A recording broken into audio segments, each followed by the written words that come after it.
Hey guys, my name is Imani, aka United Flow, and today I'm going to be doing a decks and dice. So basically we're going to be taking a look at my deck collection, and yeah.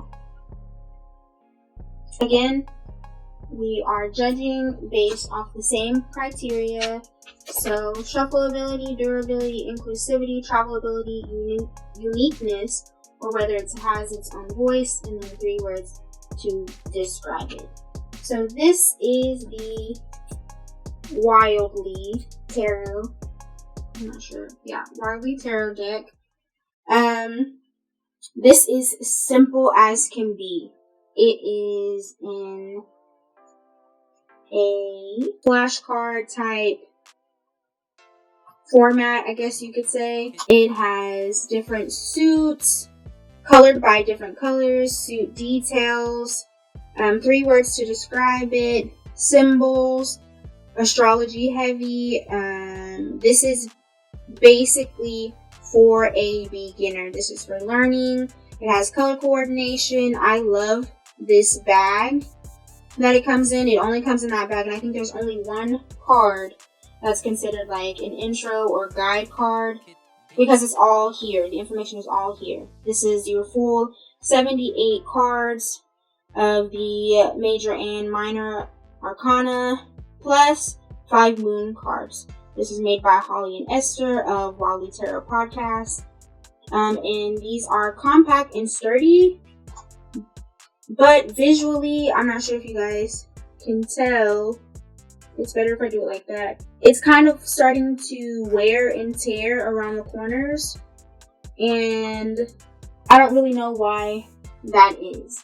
These cards are 3.5 inches by 2 inches, and I still really love these cards. I give this deck a 4.8 out of 5.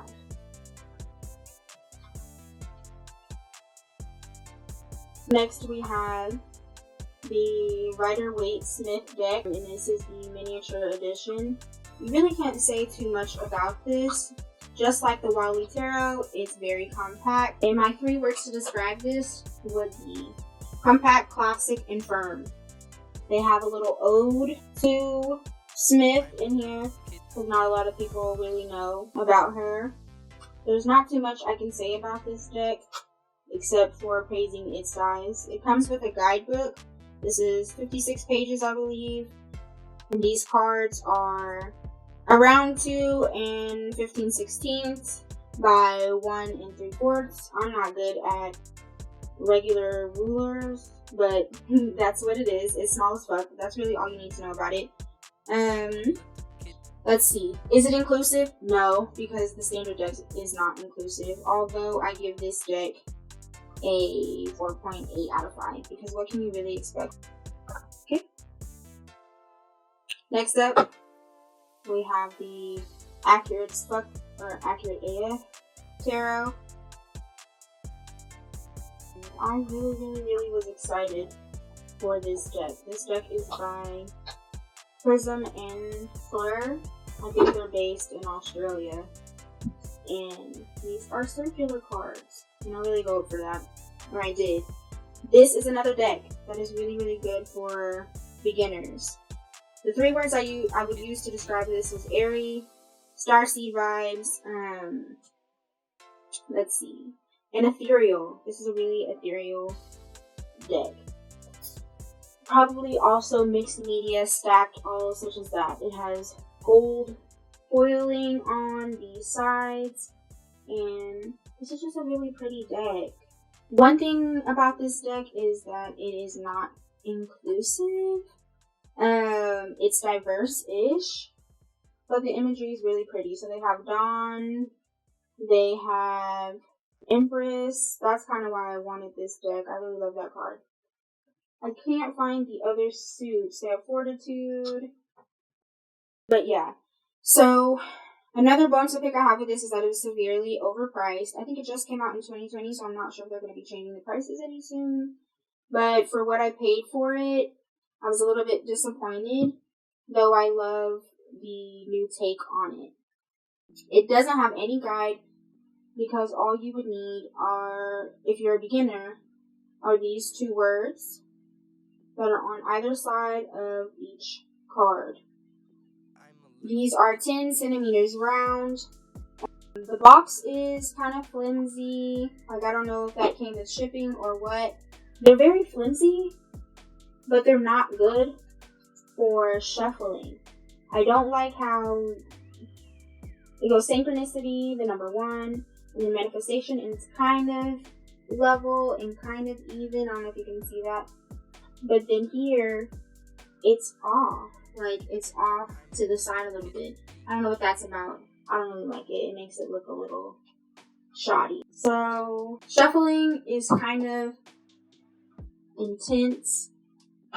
I shuffle like this with these, but on the same token, they kind of like stick together. I don't know. But I would give this deck a solid 3 out of 5. And I think that's kind of doing it justice. It took a little bit of time to get here.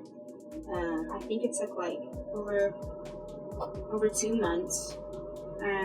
But again, it's a really pretty box. I just have some bones to pick with it. The next deck is my new baby, Cosmic Hunt Tarot. I'm sorry guys if the lighting looks different. It's getting dark where I am, so I had to basically turn the light on. There is no guidebook for this deck, but you see different word associations on the back. So swords and ray guns, cups are specimens, pentacles are lists, and wands are probes. So I would not say that this deck is for beginners, but I think that the creators say that it could be used as such. This is fucking hilarious to me. That's the 5 of probes, or the 5 of wands. I love this deck because it's fun, it's spacey, it's edgy, and it has aliens. Because it has aliens, you can't really speak to the inclusiveness, though it does have different looking type people. I guess people who would look like women and people who would look like men. You have someone who, or something that looks to be a bit larger. Can't really speak to the able-bodiedness of it. But this is just a really fun deck. This is expressive, it's clear, and it's the standard 78. This deck was made, I believe, in 2020 by Marble Moon Studios. And I really love the fact that you only get about 3 to 4 colors. I think that's really dope. The star, fucking dope. Knight of Probes. Like, look at this. It's so cute. That's so funny. The Tower. I really love their take on it. And yeah. This deck is, I think, 2.5 inches by 3 7/16. Again, that could mean nothing to you. But just to compare it with the traditional Rider-Waite, they're about the same size, except these are fatter. I like how durable they seem. Again, I just got these, so I really can't speak to their durability over time. They seem very lightweight, good for on the go, and I really like shuffling these. So yeah, that's about it. I give this deck a 4.8 out of 5. Just because I can't give it a full 5 out of 5 because I just got it. Okay. Next up, we have my baby. This is the first ever tarot deck I've ever received or ever gifted myself and bought. This is the Afro Goddess Tarot, the special edition. It comes with this magnifying glass, a guidebook, gold foiled edges, and they're holographic. I don't know if you can see that. It's probably kind of hard to see, but I love this. This is by Andrea Furtick. I'm not sure if I said that right, but this is the 2019-2020 deck. These are your standard regular weight, but with a black twist. There are 2 extra cards in this deck. And they are called the Supreme and Nova. So thoughts that come to mind when I feel, touch, and look at this deck. Smooth, black, very much so grandma vibes. Not grandma in a bad way, but like stern, but also loving and warm. The guidebook, I believe, is about 90 pages. They're not really numbered, I don't think. But the guidebook comes well equipped with meanings and spreads. These have minimal wear. I love shuffling these. Like, this looks like my dad, you know, and that's something that you don't really see too much in tarot decks or oracle decks. So I can really appreciate that. For this deck, I will be buying from her again. It's so amazing that she did this. I think all by herself, like the art and really taking it to that next level. I would give this deck a 4.6 out of 5. And the only reason why I give it a 4.6 is because some of the edges, like this edge right here, it's a little funny style. So yeah.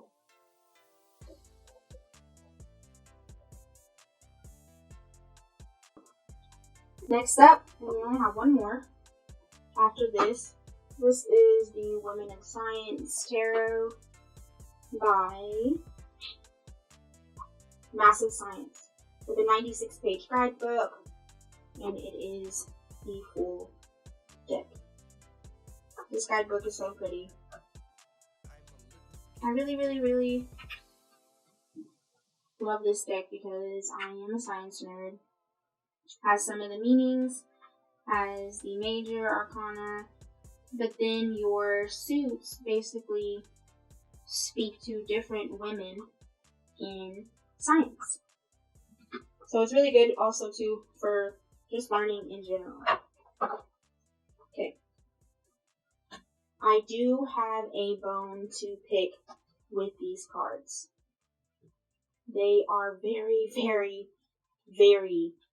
flimsy. Like, I probably got this deck in, I don't know, maybe October, November, and they're already pretty bent. These are not beginner friendly. That's totally fine. These were made in 2020. They have different imagery than your traditional Rider-Waite deck. They even have different suit names. So you have Nano, you have Astro, and those correspond to different things. These are diverse-ish, but I would still consider them fairly diverse. It even spans time, in a sense. These cards are 2.75 inches by 4.75, I believe. I really love the imagery, as I said before. Because I am a nerd, I like how it can translate, but you have to kind of be well versed in tarot, as well as probably some elements of science. I think they thought when they made this deck, they were speaking to tarot, but also just a general learning deck.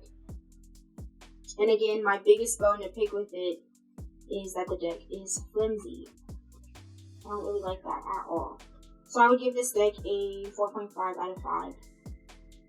So again, World of Science, this is really good if you are a nerd.